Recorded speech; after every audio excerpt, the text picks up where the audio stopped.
ulama berbeza pendapat tentang tarikh atau usia Nabi SAW ketika diangkat menjadi Nabi dan Rasul.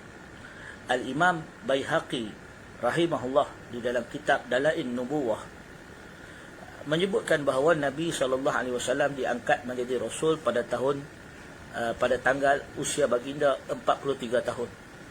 Tetapi riwayat ini tidaklah kuat ataupun tidaklah diterima secara keseluruhan oleh ahli ulama. Maka oleh yang demikian, kebanyakan pendapat di kalangan ahli hadis dan ulama-ulama sirah mengekalkan usia Nabi SAW menjadi Rasul dan Nabi sekitar 40 tahun. Baik anak-anak yang dikasihi sekalian, perbahasan kita tentang Nabi SAW menjadi Rasul adalah bermula sebelum daripada itu lagi, iaitu berkenaan dengan bagaimana Nabi SAW telah dibentuk, telah dididik oleh Allah Subhanahu wa taala dengan akhlak yang mulia, dengan perilaku yang sempurna.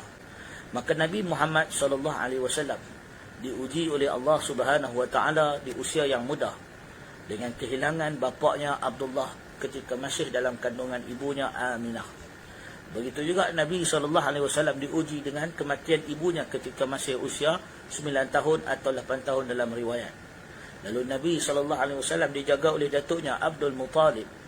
Kemudian Nabi SAW diuji pula dengan kematian datuknya Abdul Muttalib, lalu dijaga dan dipelihara oleh bapa saudaranya Abu Talib. Maka semua ini mendidik Nabi SAW menjadi seorang yang berpribadi kuat dan jiwa yang kental. Maka Nabi kita SAW ketika usia yang muda, baginda bekerja sebagai pengembala kambing. Ini disebut di dalam hadis yang sahih bahawa Nabi SAW menyebut tidak ada seorang pun Nabi dan Rasul yang diutuskan oleh Allah Subhanahu wa taala melainkan mereka itu pernah mengembala kambing. Wa anta ya Rasulullah, adakah engkau juga ya Rasulullah? Jawab baginda, bahkan aku juga pernah mengembala kambing dengan mengambil upah daripada orang Quraisy. Jadi ini menunjukkan Nabi kita SAW memiliki pribadi yang sangat mulia, pribadi yang berusaha, pemuda yang rajin dan pemuda yang bekerja keras untuk menyara dirinya. Dan kemudian Nabi SAW berjinak-jinak dalam dunia perniagaan sehingga membawa kepada perkenalan dengan Khadijah binti Khuwailid yang kemudian menjadi isteri baginda SAW apabila Nabi diutuskan untuk berdagang di Syam dan menjadi seorang pedagang yang jujur sehingga menakjubkan orang-orang yang mengenali baginda dan menakjubkan Khadijah yang kemudian menawarkan diri kepada Nabi SAW untuk dinikahi. Anak-anak dan sahabat-sahabat yang dikasihi sekalian, maka semua ini kita lihat adalah jalan-jalan yang diukir atau dibentuk oleh Allah Subhanahu wa taala untuk membina karakter dan pribadi baginda sallallahu alaihi wasallam. Maka sebab itu, sebagai nasihat kepada anak-anak, sebagai nasihat kepada diri kita semua, bahawa apabila kita dalam usia yang muda tergesa-gesa untuk mencapai sesuatu kedudukan, maka kita akan kehilangan banyak kebaikan. Maka sebab itu kata para ulama mengatakan satu kaedah dalam fiqh, man ista'jala syai'an,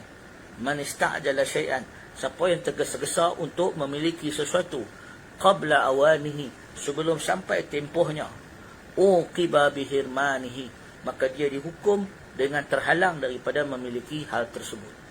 Jadi Nabi SAW menjadi seorang Rasul hanya apabila usianya mencapai 40 tahun. Ini bertujuan supaya pribadi Nabi menjadi utuh, kukuh, dan pribadi Nabi SAW sudah matang.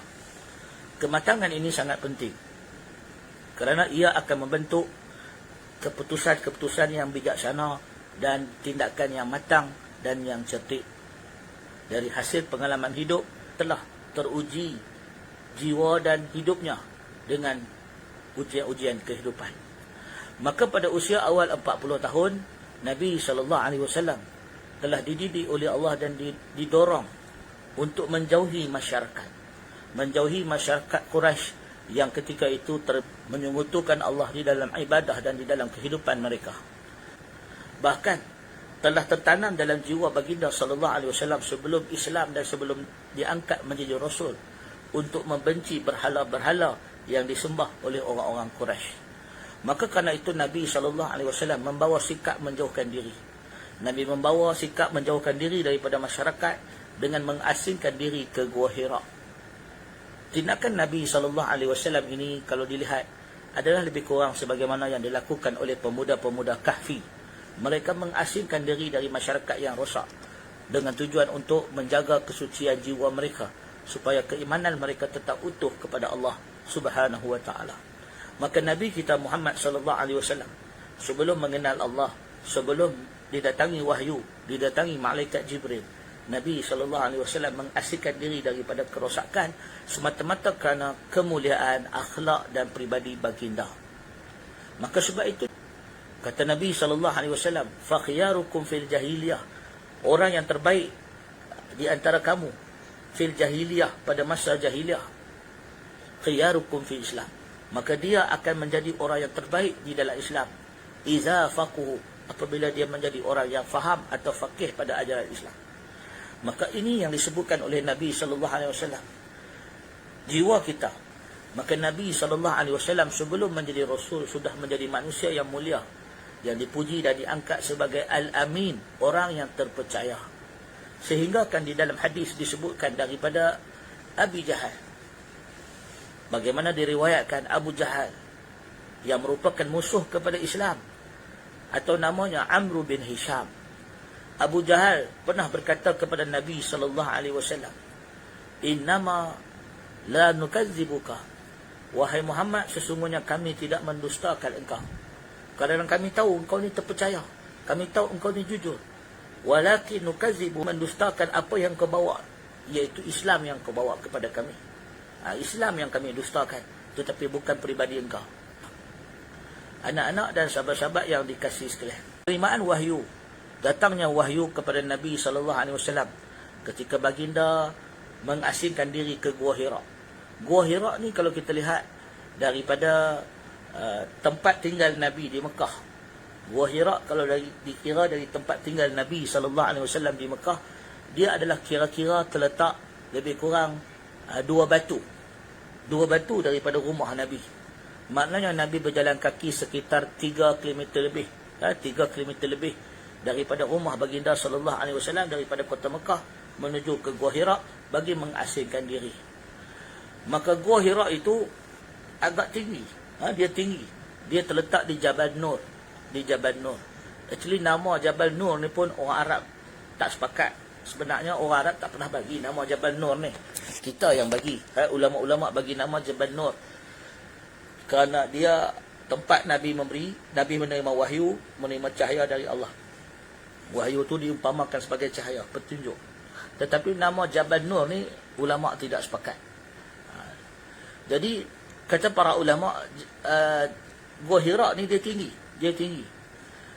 Ketinggian Gua Hira ni dianggarkan lebih kurang dalam 200 meter atau 270 meter. Dianggarkan sekitar 270 meter atau 300 meter tinggi Gua Hira ni. Dan Nabi sallallahu alaihi wasallam nak mendaki Gua Hira tu, nak masuk ke Gua Hira di atas Jabal Nur tu, lebih kurang memerlukan lebih kurang dalam 600 ke 700 langkah.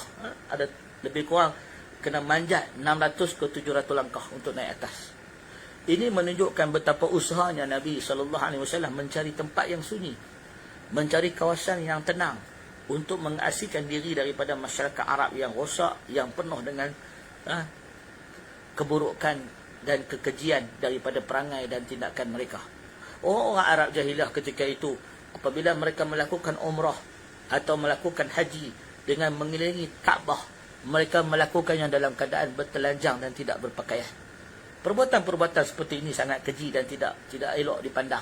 Maka Nabi SAW tidak menyukai suasana Mekah ketika itu. Maka anak-anak yang dikasihi sekalian, maka sebab itu Nabi SAW memilih untuk mengasingkan diri dan mencari tempat yang tenang untuk berfikir, mencari sesuatu tujuan, mencari sesuatu matlamat dalam hidup baginda sallallahu alaihi wasallam. Maka sebab itu anak-anak dan sahabat-sahabat yang dikasihi sekalian, perlu kita fikir bagaimana dan apakah pelajaran yang boleh kita ambil daripada kisah Nabi sallallahu alaihi wasallam? Baginda sallallahu alaihi wasallam dalam riwayat berada di dalam gua tersebut selalunya dalam bulan Ramadan, dan baginda sallallahu alaihi wasallam akan duduk di dalamnya selama berminggu-minggu atau berhari-hari, dan baginda akan berulang untuk mendapatkan bekalan dari keluarganya dan kemudian kembali ke sana. Dan di dalam perjalanan tersebut kata Nabi sallallahu alaihi wasallam di dalam hadis riwayat Muslim, "Inni la'arifu hajaran bi Makkah." Kata Nabi sallallahu alaihi wasallam, Inni la'arifu hajaran bi Makkah. Sesungguhnya aku mengetahui dan mengenali batu-batu di Mekah. Kana yusallimu alayya. Yang mana batu-batu tu duk bagi salam dekat aku. Qabla an ub'asa. Kata Nabi sallallahu alaihi wasallam, Inni la'arifu hajaran bi Makkah. Sesungguhnya aku kenal batu-batu yang ada di Mekah. Kana yusallimu alayya, yang duk bagi salam kepada aku qabla an ub'asa, sebelum aku diangkat menjadi rasul. Maknanya Nabi SAW di antara tanda-tanda wahyu Allah nak turunkan kepada Nabi, maka datang perkara-perkara yang dikenali sebagai irhas. Di dalam istilah irhas ini bermaksud keajaiban-keajaiban atau petanda-petanda kenabian. Irhas. Maknanya Nabi dapat benda pelik-pelik, benda mukjizat, tetapi bukan mukjizat lagi sebab belum jadi Nabi. Benda-benda yang disebut sebagai irhas, petanda-petanda kenabian. Batu-batu memberi salam kepada baginda sallallahu alaihi wasallam.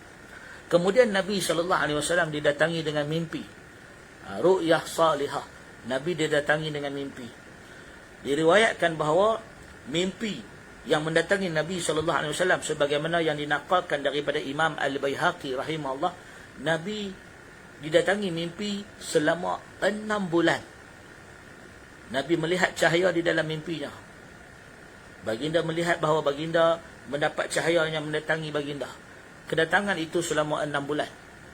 Baginda menerima mimpi yang baik, petanda dari Allah selama 6 bulan, yang menyebabkan baginda mencari apakah makna-makna yang mendatangi baginda ini semua. Sehinggalah setelah diriwayatkan Nabi SAW mengasingkan diri selama 3 tahun. 3 tahun Nabi beruzlah daripada masyarakat Arab. Nabi beruzlah duduk di dalam Gua Hira selama 3 tahun dalam bulan Ramadan. Maka pada itulah Allah Subhanahu wa taala menurunkan malaikat Jibril datang kepada Nabi SAW membawa wahyu yang pertama. Para ulama antaranya Syekh Safiur Rahman Mubarakfuri dalam Rahiqul Makhtum menyebut turunnya wahyu yang pertama ini adalah pada hari Isnin 21 Ramadan. Pada hari Isnin 21 Ramadan, iaitu berlaku pada tahun 610 Masihi. 610 Masihi. Dan Nabi SAW ketika itu berusia 40 tahun. Anak-anak dan sahabat-sahabat yang dikasihi sekalian, maka para ulama apabila menceritakan bagaimana wahyu datang kepada Nabi SAW, maka mereka meriwayatkan hadis daripada Aisyah radhiyallahu taala anha, yang mana kata Aisyah, isteri Nabi SAW, isteri Nabi SAW meriwayatkan bahawa awwalu ma budi'a bihi Rasulullah sallallahu alaihi wasallam min al-wahyi ru'yah salihah fi naumi fakana la yara ru'yah illa ja'at misla falaqi subhi. Kata Nabi sallallahu alaihi wasallam menceritakan kepada Aisyah, kata Aisyah, dimulakan wahyu datang kepada Nabi dengan baginda menerima mimpi yang baik. Dalam riwayat disebut selama 6 bulan mimpi yang baik, yang mana di dalam mimpi itu datang cahaya kepada Nabi seperti cahaya subuh. Maka Nabi pun menyendiri. Maka Nabi memilih Gua Hira untuk mengasingkan diri, dan Nabi kembali kepada kaumnya mendapat bekal, dan baginda berada dalam keadaan ulang-alik dengan Gua Hira ini selama 3 tahun. Sehinggalah baginda didatangi oleh Al-Haq, kata Aisyah, iaitu Jibril alaihi salam. Ketika mana baginda berada di dalamnya, maka Jibril berkata kepada baginda sallallahu alaihi wasallam, faqala iqra, qultu ma ana biqari. Bila mana Jibril datang kepada Nabi, tiba-tiba Jibril suruh Nabi baca. Faqala iqra, wahai Muhammad baca. Qultu ma ana biqari. Kata Nabi SAW kepada Jibril, ma ana biqari, aku tak boleh membaca. Maka fa'aqazani faqattani, tiba-tiba malaikat itu fa'aqazani, dia pun pegang aku. Faghattani, dan dia peluk aku. Kata Nabi SAW menceritakan kepada Aisyah, faghattani, dia peluk aku. Kemudian dia lepaskan, dia kata Iqra. Maka aku pun menjawab, ma ana biqari.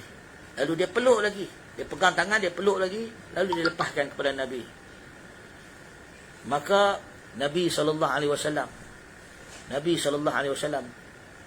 dalam keadaan dipeluk dengan sangat kuat, lalu dilepaskan oleh malaikat Jibril dan disuruh membaca. Nabi kata, aku tak boleh baca. Malaikat peluk lagi Nabi dengan kuat, lepas tu lepaskan Nabi. Lalu Nabi disuruh membaca. Nabi SAW menjawab, aku tidak boleh membaca. Setelah 3 kali, maka malaikat itu pun berkata dengan membaca dengan kuat, faqala iqra bismi rabbikal ladzi khalaq khalaqal insana min 'alaq iqra wa rabbukal akram. Kata Nabi SAW, setelah 3 kali malaikat peluk, lepas suruh baca, peluk lepas suruh baca, peluk lepas suruh baca, maka akhirnya barulah malaikat itu menyebut Iqra bismi rabbikal ladzi khalaq. Daripada ayat yang pertama sehingga ayat yang kelima surah Al-Alaq, Nabi disuruh membaca dengan nama Tuhannya yang telah menciptakan manusia, yang telah menciptakan manusia daripada segumpal darah.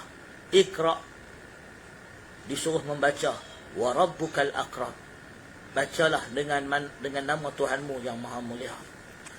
Maka kisah-kisah ini disebut di dalam hadis yang banyak, daripada Aisyah, daripada Abu Salamah bin Abdurrahman, yang mana diceritakan bagaimana Nabi SAW disuruh membaca dan Nabi tidak boleh membaca, kerana Nabi SAW adalah merupakan salah seorang daripada Arab yang ummi, yang tidak boleh menulis dan tidak boleh membaca. Kerana terasingnya mereka dari tamadun-tamadun Rom dan Yunani dan juga tamadun Parsi ketika itu. Mereka duduk di lembah yang terpinggir, dan di sana di kota Mekah hanya sedikit orang yang boleh membaca, yang pernah belajar dengan ahli kitab.